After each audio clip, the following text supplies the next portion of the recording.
अस्सलाम वालेकुम प्यारे प्यारे बच्चों, कैसे हो आप सब। आज की कहानी का नाम है पिंटू और बंटी। पांडा अंकल जैसे ही घर के पौधों को पानी देकर वापस दुकान आए तो इनके चेहरे पर गुस्से की लहर दौड़ गई, क्योंकि दुकान में रखे हुए तमाम केले गायब थे। पांडा अंकल फौरन समझ गए कि ये बंटी और पिंटू ही की शरारत है। वो गुस्से में इन दोनों शरीर बंदरों के घर जा पहुँचे। वो दोनों मजे ले लेकर पांडा अंकल की दुकान से चुराए हुए केले खा रहे थे। जैसे ही बंटी और पिंटू की नजर पांडा अंकल पर पड़ी, वो सहम गए। पांडा अंकल ने गरजदार आवाज में कहा, तुम दोनों ने फिर केले चुराए हैं। कुछ देर तो वो दोनों खामोश रहे, फिर हिम्मत करके पिंटू ने कहा, पांडा अंकल आप हमें माफ कर दें, हम वादा करते हैं कि आइंदा कभी चोरी नहीं करेंगे। पिंटू को बोलते देखकर बंटी ने भी हिम्मत की और कहा, जी हाँ पांडा अंकल, इस बार आप हमें माफ कर दें, हम वाकई आइंदा कभी चोरी नहीं करेंगे। पांडा अंकल बहुत नेक दिल थे। उन्हें बंटी और पिंटू पर तरस आ गया और उन्होंने दोनों को माफ कर दिया। असल में पांडा अंकल अकेले रहते थे, इसलिए इन्हें छोटे मोटे कामों के लिए बार बार दुकान छोड़कर जाना पड़ता था। वो जब भी घर जाते, बंटी और पिंटू इनकी दुकान से केले चोरी कर लेते। पांडा अंकल ने इन दोनों शरीर बंदरों को कभी कुछ नहीं कहा। इसकी वजह ये थी कि पांडा अंकल अपने से छोटों से बहुत प्यार करते थे। पांडा अंकल बंटी और पिंटू को बहुत समझाते, लेकिन इन दोनों की कानों पर जूं तक न रेंगती थी। वो पांडा अंकल की नसीहत एक कान से सुनते और दूसरे कान से उड़ा देते।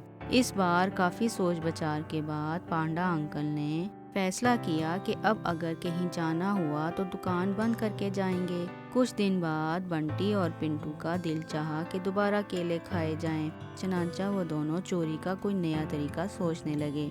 काफी सोचने के बाद बंटी ने कहा, सुनो पिंटू, हमें रात को चोरी करनी पड़ेगी। वो क्यों? पिंटू ने पूछा। पांडा अंकल दिन भर दुकान पर जो रहते हैं, बंटी ने जवाब दिया।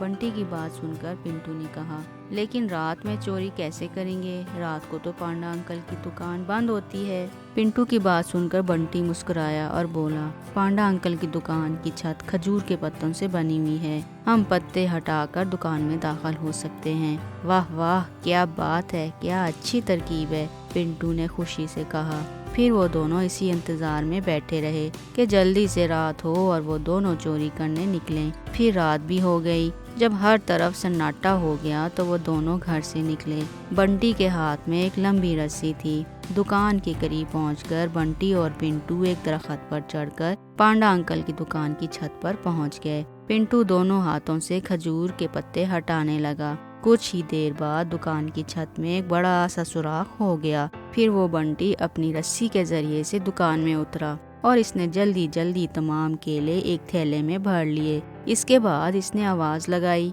पिंटू मैं ऊपर आ रहा हूँ, रस्सी को मजबूती से थाम लो। ये सुनते ही पिंटू ने रस्सी को मजबूती से पकड़ लिया और बंटी इस पर चढ़ता हुआ दुकान से निकल आया। वो दुकान से निकल तो आया, लेकिन इसका जूता दुकान में ही गिर गया। दरअसल जब वो लटक कर ऊपर आ रहा था, तभी जूता इसके पाँव से निकल गया था। वक्त बहुत कम था। बंटी ने जूता दुकान से निकालना मुनासिब न समझा।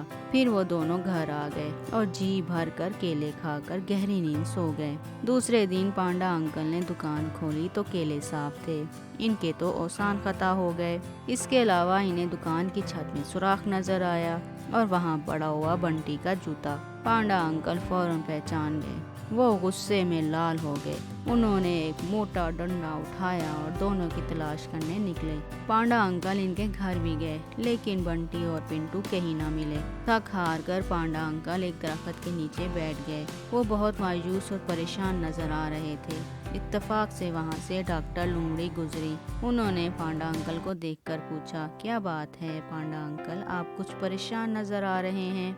पांडा अंकल ने डॉक्टर लुमड़ी को सारा किस्सा सुना दिया। तमाम बातें सुनने के बाद लुमड़ी ने कहा, वाकई बंटी और पिंटू की शरारतों से कौन परेशान नहीं, लेकिन पांडा अंकल आप बिल्कुल परेशान ना हो, मैं इन दोनों शरीर बंदरों को सबक सिखा कर ही रहूंगी। डॉक्टर लुमड़ी की बातें सुनकर पांडा अंकल बहुत खुश हुए और कहने लगे, अच्छी डॉक्टर साहिबा, अगर तुम कुछ कर सकती हो तो ज़रूर करो, ताकि ये दोनों अपनी शरारतों से बाज आ जाएं। डॉक्टर लोमड़ी ने कहा, पांडा अंकल, मैं 2 दिन बाद आकर आपके केलों में इंजेक्शन के ज़रिए से ऐसी दवा भरूंगी जिसको खाकर बंटी और पिंटू बीमार हो जाएंगे। ये कहकर डॉक्टर लोमड़ी चली गई। 2 दिन बाद उन्होंने तमाम केलों में इंजेक्शन के ज़रिए से दवा भर दी। अब पांडा अंकल बहुत खुश थे। इन्हें बंटी और पिंटू का इंतज़ार था।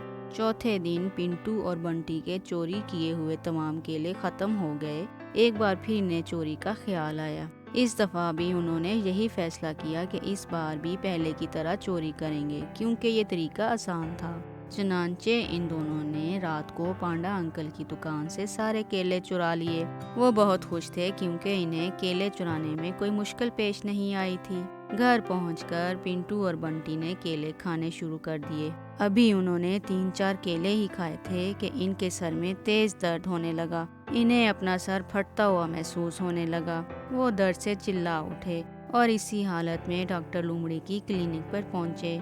मगर चूंकि काफी रात हो चुकी थी, इसलिए क्लिनिक बंद हो चुका था। पूरी रात वो दोनों दर्द से तड़पते रहे। अल्लाह अल्लाह करके सुबह हुई। क्लिनिक खुलते ही वो दोनों लोमड़ी के पास पहुंचे। दोनों की ये हालत देखकर डॉक्टर लोमड़ी ने पूछा, तुम दोनों ने क्या खाया था? पिंटू ने फौरन कहा, केले खाए थे।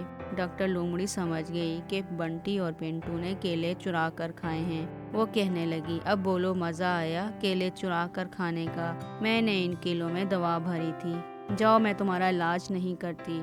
इसी दौरान पांडा अंकल भी क्लिनिक पर आ गए। पांडा अंकल को क्लिनिक में देखकर बंटी और पिंटू लरजने लगे। पांडा अंकल को देखकर डॉक्टर लोमड़ी बोली, देखे पांडा अंकल, इन दोनों को चोरी की सजा मिल चुकी है। पांडा अंकल को बंटी और पिंटू पर रहम आ गया। वो बोले, डॉक्टर लोमड़ी, इन दोनों को सजा मिल चुकी है, अब आप मेहरबानी करके इनका इलाज कर दें।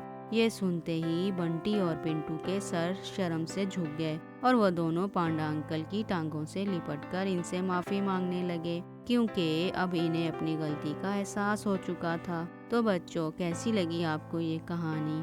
मज़े की थी ना? फिर मिलेंगे एक नई कहानी के साथ। अल्लाह हाफिज़।